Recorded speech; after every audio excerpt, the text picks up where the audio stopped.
আসসালামু আলাইকুম দর্শক বন্ধুরা, সবাই কেমন আছেন? আশা করছি যে যেখান থেকে দেখছেন অনেক অনেক ভালো আছেন। দর্শক বন্ধুরা, আপনাদের মধ্যে অনেকেই জানেন গত ২১ তারিখে চাইনিজ মার্কেটে Redmi Note 13 সিরিজ লঞ্চ হয়েছে। আর ফাইনালি Redmi Note 13 সিরিজের প্রত্যেকটা ফোনই এখন বাংলাদেশের মার্কেটে অ্যাভেলেবেল। যেমন Redmi Note 13, Redmi Note 13 Pro এবং Redmi Note 13 Pro Plus। আর আজকের ভিডিওতে আমরা Redmi Note 13 এই ফোনটি নিয়ে বিস্তারিত আলোচনা করব। এই ফোনটির হাইলাইটেড বিষয় হচ্ছে ফোনে থাকছে Mediatek Dimensity 6080 চিপসেট, পাশাপাশি থাকছে অ্যামোলেড প্যানেল এবং আরও থাকছে সুন্দর ডিজাইন। আর আপনাদের মধ্যে যারা এই ফোনটির স্পেসিফিকেশন সম্পর্কে জানেন না, তাদের উদ্দেশ্যে এই ফোনটির স্পেসিফিকেশন আবারও শেয়ার করছি। সো ভিডিওটি ভালো লাগলে ভিডিওতে একটি লাইক দিবেন এবং ভিডিওটি বন্ধুদের সাথে শেয়ার করবেন। Redmi Note 13 এই ফোনটির ডিজাইন ল্যাঙ্গুয়েজ নিয়ে কথা বলতে গেলে ফোনটির ব্যাক সাইড এবং ফ্রেমে থাকছে প্লাস্টিক। ফ্রেম থাকছে একেবারে ফ্ল্যাট আর ব্যাক সাইডে থাকছে ম্যাট ফিনিশিং। আর ব্যাক সাইডে ব্যবহার করা হয়েছে দুইটি ক্যামেরা সেন্সর, পাশাপাশি নিচের দিকে থাকছে রেডমির ব্র্যান্ডিং। ওভারঅল এই ফোনটির ডিজাইন ল্যাঙ্গুয়েজ অনেকটাই Redmi Note 13 Pro ওই ফোনটির মতোই, শুধু ওই ফোনটির ব্যাক সাইডে থাকছে 3টি ক্যামেরা সেন্সর আর এখানে থাকছে 2টি সেন্সর। পোর্টস অ্যান্ড বাটন হিসেবে ফোনটিতে আপনারা সব ধরনের পোর্টস অ্যান্ড বাটনও পেয়ে যাচ্ছেন, যেমন 3.5mm headphone Jack, type-C slot ইত্যাদি। আর এছাড়াও থাকছে এয়ার ব্লাস্টার। আর ফোনটিতে ব্যবহার করা হয়েছে সাইড মাউন্টেন ফিঙ্গারপ্রিন্ট সেন্সর, যা যথেষ্ট ফাস্ট এবং অ্যাকুরেট। তবে প্রো প্লাস মডেলে আবার ইন ডিসপ্লে ফিঙ্গারপ্রিন্ট সেন্সর ব্যবহার করা হয়েছে। ফোনটির সামনে আসলে আপনারা পেয়ে যাচ্ছেন একটি ফুল ভিউ ডিসপ্লে, যার উপর অংশে মাঝ বরাবর পাঞ্চলের মাধ্যমে বসানো থাকছে সেলফি ক্যামেরাটি। আর পাঞ্চলের সাইজটাও মোটামুটি ছোট করা হয়েছে। পাশাপাশি ডিসপ্লের চিন এবং বেজেল এরিয়াও যথেষ্ট ন্যারো রাখার চেষ্টা করা হয়েছে। এর কারণে সামনে থেকে দেখতে ওই ফোনটিকে প্রিমিয়াম ক্যাটাগরি মনে হচ্ছে। আর ফোনটি মার্কেটে 3টি কালার ভেরিয়েন্টে পাওয়া যাবে, ব্ল্যাক, হোয়াইট এবং ব্লু। আর অনেস্টলি বলতে গেলে ফোনটির ডিজাইন ল্যাঙ্গুয়েজ খুবই ভালো করা হয়েছে। এবারে কথা হচ্ছে এই ফোনটি কোথায় এবং কেমন প্রাইস পয়েন্টে পাওয়া যাচ্ছে। দর্শক বন্ধুরা, Redmi Note 13 সিরিজের প্রত্যেকটা ফোনে এখন বসুন্ধরা সিটির বিভিন্ন শপে পাওয়া যাচ্ছে। আর Redmi Note 13 5G ফোনটির 6GB র্যাম ভ্যারিয়েন্টের প্রাইস থাকছে 25,000 টাকা এবং 8GB র্যাম ভ্যারিয়েন্টের প্রাইস থাকছে 27,000 টাকা এবং 12GB র্যাম ভ্যারিয়েন্টের প্রাইস থাকছে 37,000 টাকা এবং Redmi Note 13 Pro 5G ফোনটির 8GB র্যাম ভ্যারিয়েন্টের প্রাইস থাকছে 31,000 টাকা এবং Note 13 Pro Plus এই ফোনটির 12GB র্যাম ভ্যারিয়েন্টের প্রাইস থাকছে 40,000 টাকা।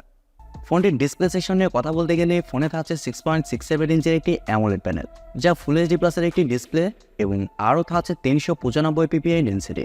আর ডিসপ্লের ভালো ব্যাপার হচ্ছে ডিসপ্লেতে ব্যবহার করা হয়েছে 120 Hz রিফ্রেশ রেট এবং 1000 নিটস পিক ব্রাইটনেস। এর কারণে ডিসপ্লের ব্রাইটনেস নিয়ে কোনো ধরনের সমস্যা হচ্ছে না। ইনডোর কন্ডিশন অথবা আউটডোর কন্ডিশনের ডিসপ্লেতে ব্রাইটনেসের ঘাটতি খুব একটা ফিল করবেন না। এক কথায় বলতে গেলে ডিসপ্লেটা যথেষ্ট ব্রাইট হবে। আর 120 Hz রিফ্রেশে থাকার কারণে ডিসপ্লের টাচ রেসপন্স কিন্তু খুবই ভালো হবে, এক কথায় বাটার স্মুথ। আর অ্যামোলেড ডিসপ্লের পাশাপাশি এখানে থাকছে 1 বিলিয়ন কালার সাপোর্ট। এর কারণে ডিসপ্লের কালার কোয়ালিটিও কিন্তু খুবই ভালো হবে। ডিসপ্লেতে যে কোনো কন্টেন্ট প্লে করলে ডিসপ্লেতে শার্পনেসের ঘাটতি একেবারেই ফিল করবেন না। আর সবচেয়ে ভালো লাগার মতো বিষয় হচ্ছে রেডমি ডিসপ্লের প্রোটেকশন হিসেবে ব্যবহার করেছে কর্নিং গরিলা গ্লাস 5। রেডমি এই ফোনটিতে খুবই ভালো ডিসপ্লে প্রোভাইড করেছে। তারা এখানে ফুল এইচডি প্লাসের অ্যামোলেড প্যানেল দিয়েছে, পাশাপাশি 120 Hz রিফ্রেশ রেট দিয়েছে এবং গরিলা গ্লাস 5 প্রোটেকশন দিয়েছে। এই বিষয়টি ভালো লেগেছে।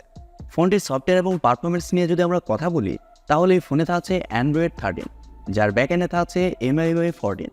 আর সবচেয়ে মজার ব্যাপার হচ্ছে এই ফোনটিতে চিপসেট হিসেবে থাকছে Mediatek Dimensity 6080 চিপসেট। আর চিপসেটকে নতুন বলতে পারেন, জুন মাসে এই চিপসেটটি লঞ্চ হয়েছে। আর চিপসেটটা কিন্তু এই প্রাইস পয়েন্টে যথেষ্ট ভালো একটি চিপসেট। এর অন্তত স্কোরও 4 লাখের উপরে। তার মানে বুঝতেই পারছেন এই চিপসেটের পারফরমেন্স যথেষ্ট ভালো হবে। এবং জিপিইউ হিসেবে থাকছে Mali G57 MP2, যেখানে থাকছে 8টি কোর। এর কারণে যে কোনো হাই লেভেলের গেমস মিডিয়াম সেটিংসে এই ফোনটিতে আপনারা ইজিলি প্লে করতে পারবেন। আর এছাড়াও মাল্টিটাস্কিং সহ অন্যান্য কাজও খুব ভালোভাবে করতে পারবেন। এই চিপসেটটা 6 ন্যানোমিটার আর্কিটেকচারে তৈরি করা, আর এর কারণে ব্যাটারি ব্যাকআপ ওই ফোনটিতে খুবই ভালো পাবে। ফোনটি মার্কেটে 4টি ভেরিয়েন্টে লঞ্চ হয়েছে, 6GB র্যাম 128GB রম এবং 8GB র্যাম 128GB রম এবং 8GB র্যাম 256GB রম এবং 12GB র্যাম 256GB রম, যার স্টোরেজ টাইপ হিসেবে থাকছে UFS 2.2 এবং র্যাম টাইপ হিসেবে থাকছে LPDDR4X।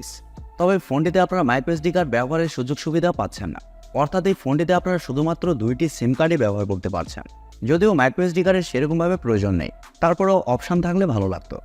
Redmi Note 13 এই ফোনটির ক্যামেরা সেকশন নিয়ে যদি আমরা কথা বলি, তাহলে এই ফোনটির ব্যাক সাইডে থাকছে 2টি ক্যামেরা, প্রথমে বলেছি, যার মেন সেন্সর হিসেবে থাকছে 108 মেগাপিক্সেলের একটি ওয়াইড সেন্সর, যা f1.7 অ্যাপাচার এবং সেকেন্ডে থাকছে 2 মেগাপিক্সেলের একটি ডেপথ সেন্সর, যা f2.4 অ্যাপাচার।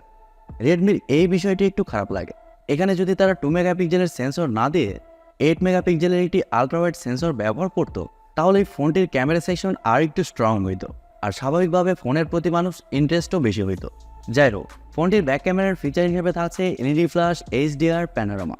আর ব্যাক ক্যামেরা দিয়ে আপনারা সর্বোচ্চ 1080p-তে 30 fps শ্যুট করতে পারছেন। পাশাপাশি ফোনটিতে সেলফি ক্যামেরা হিসেবে থাকছে 16 মেগাপিক্সেলের সেলফি ক্যামেরা।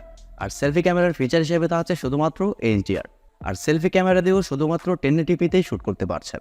অনলাইন থেকে যতদূর জানা গিয়েছে ফোনটির ফটো কোয়ালিটি যথেষ্ট ভালো করা হয়েছে। এবার আসলে আমাদের দেখার পালা, এই ফোনটির ফটো কোয়ালিটি এবং ভিডিও কোয়ালিটি বাংলাদেশের ওয়েদারে কতটা বেটার হয়। এই ফোনে আপনারা ওয়াইফাই, ব্লুটুথ, জিপিএস এর পাশাপাশি আরও অনেক ফিচার পেয়ে যাচ্ছেন। পাশাপাশি ইউএসবিতে থাকছে ইউএসবি টাইপ-C 2.0। আর ফোনটির ব্যাটারি এবং চার্জার নিয়ে কথা বলতে গেলে ফোনে থাকছে 5000 mAh একটি ব্যাটারি এবং চার্জার হিসেবে থাকছে 33 ওয়াট। আর এই চার্জার দিয়ে ফোনটিকে আপনারা 1 ঘন্টা 10 মিনিটের মধ্যে ফুল চার্জ করতে পারবেন। আর আগেই বলেছি ফোনটির চিপসেট যথেষ্ট পাওয়ার এফিশিয়েন্ট, এর কারণে ফোনটিতে ব্যাটারি ব্যাকআপ খুবই ভালো পাবেন। নর্মালি যে ফোনটি আপনার 1.5 থেকে 2 দিন খুব ভালোভাবে চালাতে পারবেন। আর আপনি যদি হেভি ইউজার হন, তারপরে এই ফোনটি আপনাকে সারাদিনের ব্যাটারি ব্যাকআপ দেবে। এবারে কথা হচ্ছে এরকম প্রাইস পয়েন্টে এই ফোনটি আসলে কেমন হবে। দর্শক বন্ধুরা, এই ফোনটি 21 তারিখে চাইনিজ মার্কেটে লঞ্চ হয়েছে। আর সবাইকে অবাক করে বাংলাদেশের মার্কেটে 30 তারিখের মধ্যে এই ফোনটি এখন অ্যাভেলেবেল। তবে আমার মনে হয় রেডমি নোট 13 সিরিজ নিয়ে যারা ইন্টারেস্টেড, তারা এই সিরিজের ফোন এখনই না নিয়ে কিছুদিন ওয়েট করে এই ফোনগুলো নিতে পারেন। সেক্ষেত্রে প্রাইস অনেকই কমে যাবে। কারণ চাইনিজ মার্কেটে রেডমি নোট 13 5G ফোনটি যেরকম প্রাইস পয়েন্টে লঞ্চ করা হয়েছে, তা যদি বাংলাদেশি টাকায় কনভার্ট করা হয়, সেক্ষেত্রে এই ফোনটির প্রাইস দাঁড়ায় 16,000 টাকার মতো। সেক্ষেত্রে এখন এই ফোনটির প্রাইস 25,000 টাকা, প্রায় 9,000 টাকা বেশি। তবে এই ফোনটি যদি আপনারা 1-1.5 মাস পরে নেন, সেক্ষেত্রে এই ফোনটি 21 থেকে 22,000 টাকাতেই পাওয়া যাবে।